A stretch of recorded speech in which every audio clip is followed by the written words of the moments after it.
When the COVID cases started to rise in March 2020, everyone started to panic. I wondered if we had enough food stocked up for the time being. As days passed, the idea of planting and growing our own food seemed like the best and most sustainable idea.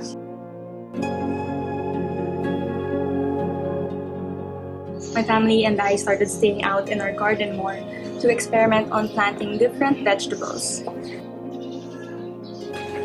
My dad's morning routine, watering the plants. It was a great way to bond and very nice to know that we were all out in the garden working on it together. As I reflected on it, I've always loved nature, but I was always too busy or distracted with everyday life before COVID. A year has passed and our garden has truly been a blessing. I love how we made it seem like we're not in the city, but in fact, we're right here in Metro Manila, Philippines. With the help of our super talented Ate Mira, we are growing ampalaya, tomatoes, kamote, potatoes, kamyas, spring onions, sile, and more. These are grown from seed or cuttings from our kitchen scraps, so nothing goes to waste.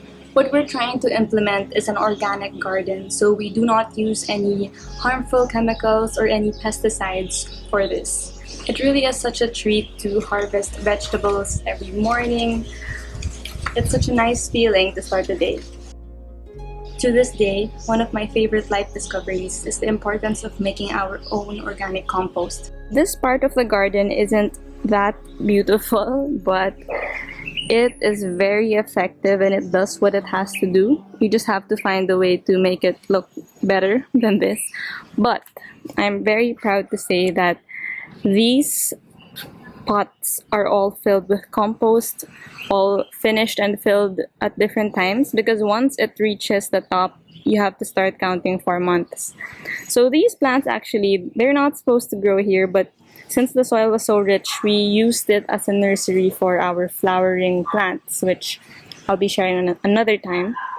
But over here, these are our composted soil, not yet done. As you can see, there are still parts of a pineapple, parts of a mango. What we're trying to do here actually is, through the years, we want to make the soil very rich.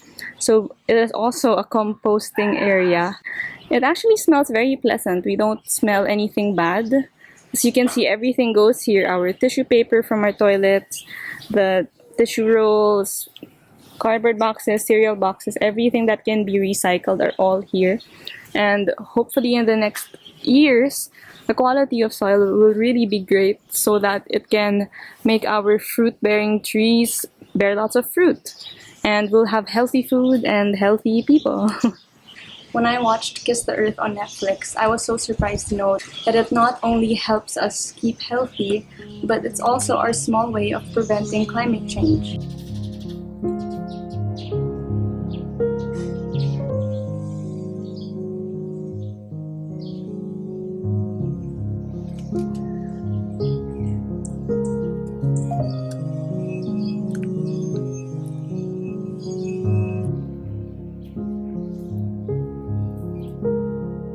Being out with nature made me realize that there are really things we cannot control, like our mango tree that fell during a typhoon last year.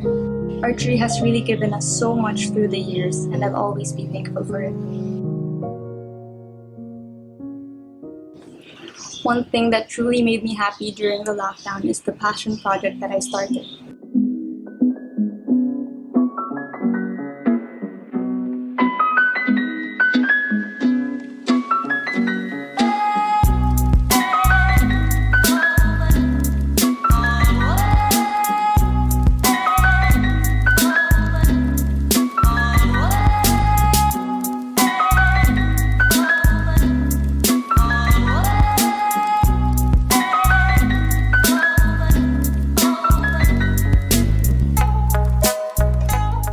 I love the outdoors and I am so attached to nature that I decided to share this passion through a small business that I've been working on continuously. I focused on low-maintenance indoor plants that I've had with me for years. So basically, these are my favorites. This made me ensure that they are truly beginner-friendly.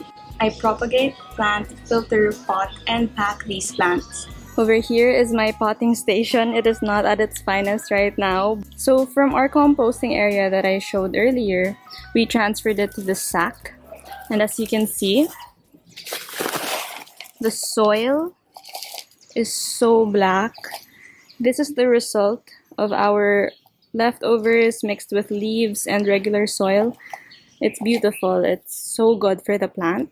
So what we do is, for plantanya, we mix composted soil with regular soil. I just mix it over here in this basin right here. And then in that way, you actually save the regular soil because you put the nutrients of compost. So that's what I'm gonna do right now because we have some garden projects to continue and more adopted plants to pot.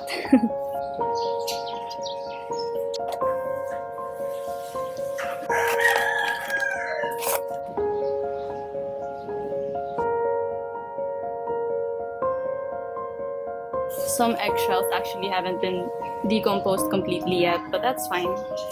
It's still very good for the compost and the plant. There.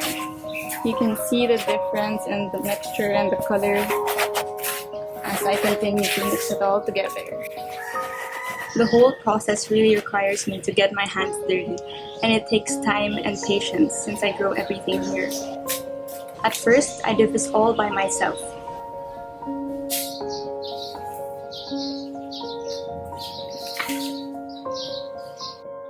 But now I am so grateful to have our Ate Mira here help me with this when she has the time. Removing the rapis. Okay, work talaga. To my friends, family, and newfound friends, thank you so much for supporting my passion project. I hope the plants that you have with you have been treating you well and the other way around too.